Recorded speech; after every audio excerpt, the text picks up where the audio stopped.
Cage Minds, Mike and Frankel. We got Terry Taylor with us. May 14th, the Showdown, Holmes Boxing, getting back in that ring. It's been quite some time, so yeah. Tell us about it. Well, just due to home stuff, home problems, and I had eye problems, vision problems, so the last year or so I've been corrective surgery and doing other things and everything, but finally ready to get back in there and get back to it. All I've been doing is training, doing it at Lookout's gym here at Jackson, or at Holmes Boxing. So yeah, man, all I've been doing is training, ready to get back in there and show what I've learned. After so long, was it always a goal on your mind to get back to fighting, or was there a point where you thought maybe competing is past me? Yeah, just due to my age, I kind of was thinking, maybe I should kind of hang it up. But, to be honest with you, man, a fighter has something inside him, deep inside him, that just drives him to do this. And I am a fighter, man. I got, it's something keeps pulling me back. I try to go away and try to do other hobbies, do other things, but fighting just keeps pulling me back, man. So there's no stopping for me, you know what I mean? Until this body gives out, or until the wheels fall off, I'm just gonna keep on trying to do what I do, I like to fight, I like the competition, so I'm always gonna try to give it my best. That's all I've been doing is training and giving it my all. You had an amateur run in boxing. And now, after this lengthy layoff of time from competing, it's going to be your pro boxing debut. So is there any jitters? Not really any jitters. You know what, man? I stepped in there with some top competition in MMA. I think MMA is one of the hardest sports there is out there right now.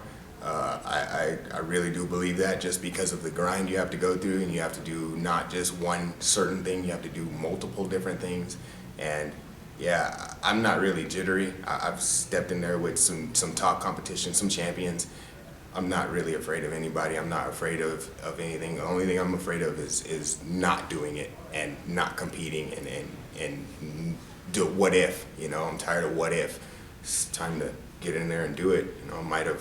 I had a small amateur career that might be rushing a little bit just because I wanted to go pro, but that's my own fault. I'm ready to go. I'm as ready as anybody else out there, man. So now, the boxing, did you call to get the fight? Did they call you? Were you seeking to get back in, or did opportunity knock? Well, it's kind of all of those. Me and Pat had hooked up before. I was supposed to fight Pat Jr. and due to my eyes and home problems and stuff like that, I wasn't able to be on the card. So yeah, I had kept his number and all that stuff, so we kept in contact, and he ever told me, whenever you need a fight, you let me know, and I'll try my best to get you on one of my cards. So yeah, as soon as this other fight fell through due to my management and some other stuff, yeah, I went ahead and contacted Pat Holmes, and he called me right back, like maybe not even a week later, saying, hey man, I got somebody for you, what's going on? So for you specifically, is boxing easier and easier in the aspect of you just concentrate on the training on boxing instead of MMA? There's 9 different classes you need to take because you said you have family, you have work. Yeah. Is boxing easier and easier in that aspect, just that you're able to focusise the training? Kind of, yeah, kind of. I love MMA. I love training grappling. That's what made me fall in love with MMA, was the grappling and all that stuff. Everything else is icing. But yeah, you're right. Since I do work, full-time job, I have a family and all that stuff. It's probably not my stop, but right now I figure that boxing is where I'm at, where I'm probably gonna just focus my time. And then your opponent? I don't really know much about him. Aaron Martinez. All I know is his name. Like I said before, I don't look up my opponents. The only one I've ever looked up was Frank Baca. Everybody else, I don't care what you do. I'm coming in there to do what I do. And then is there a way to put into words the excitement after the trials and tribulations? We're getting around the corner. 3 weeks away. Can you try to tell us about the excitement to get back in there? You don't even know, man. You don't even know. I'm so. I want to say all this different stuff, and hey, I'm coming for you and stuff like that, man. But honestly, I'm gonna let my performance do the talking. That's all I've been doing is training. I've got some good people I train with. Train at Lookout PFS. I've trained with Al Torres. Sparred with his son Chico. I've done a few different things. Look, when I get in there, you'll see.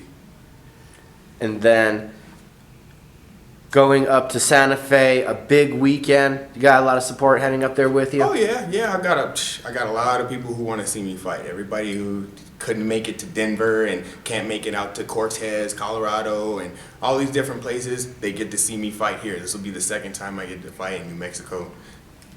And not in Albuquerque, but in Santa Fe. So this will be my second time at Buffalo Thunder. I'm ready, man. I'm ready. It's gonna be a fun event. And how special does that feel, getting to perform in front of all those people? Oh, dude, my son's gonna be there, man. My son, I've been wanting him to see me fight for the longest time, man. He just now turned 6. This is one part of the reason why I fight, man, is to show him, look, man, you can do whatever you want to do. That's all you got to do is put your mind to it, and just do it. And then, what's it like being able to see now? That's how to obviously improve the fighting game, I'm figuring tremendously. Well, man, I see all these other guys with glasses and stuff, so I'm just glad to be not the only one that wears glasses and not able to see. But yeah, my vision it's good now. It's a lot better than it was. I'm not gonna say it's spectacular, but it's a whole lot better than it was. So, I apologize to the cards that look. I don't make it a habit or anything like that. I don't like being pulled off a card. I don't like for people to think that. I think people think that I'm afraid of them. I really don't give a shit what they think. Excuse my language. I really don't care what they think. But yeah, man, I don't get pulled off of very many cards. When I do, I'm not happy about it at all. So due to my vision, that's my health. That's, I got to do what I got to do at those times. But right now, I'm good. I'm not worried about anything. All I'm worried about getting in there is putting it down. So close to fight night, does it feel like a victory just being able to get back in there with things falling through, with everything that's been thrown in front of you? It feels awesome, man. This interview, great, unexpected. Being able to get back in there, I've wanted to do it since March. I was already scheduled to fight since March, so man, this is my second training camp. My body feels great. I'm motivated. I'm hungry, man. I'm hungry. Whatever happens after this fight happens, but all I'm focused on right now is May 14th. And last thing, who do you got to shout out to? Man, I want to thank Jack Candelaria Community Center for always being here and always being, free gym. Been coming here for years. I want to thank Lookout PFS for always letting me train there. Lookout is an awesome dude, man. I also want to thank Damage Control, always the mouth guards. They always hook it up with the mouth guards. And also New Mexico Fight Shop. Sal Mora is an awesome guy. You ever need any fight gear or anything like that, always go there and check him out. And last but not least, some of the training partners that I have, Marquis Smith, man, up and coming prospect, amateur. Look out for that dude. He's legitimate. And yeah, some of the guys I've trained with, like I said, Al Torres and the rest of them guys, man. Thank you for the time. Best of luck May 14th. Thank you, sir. Appreciate it.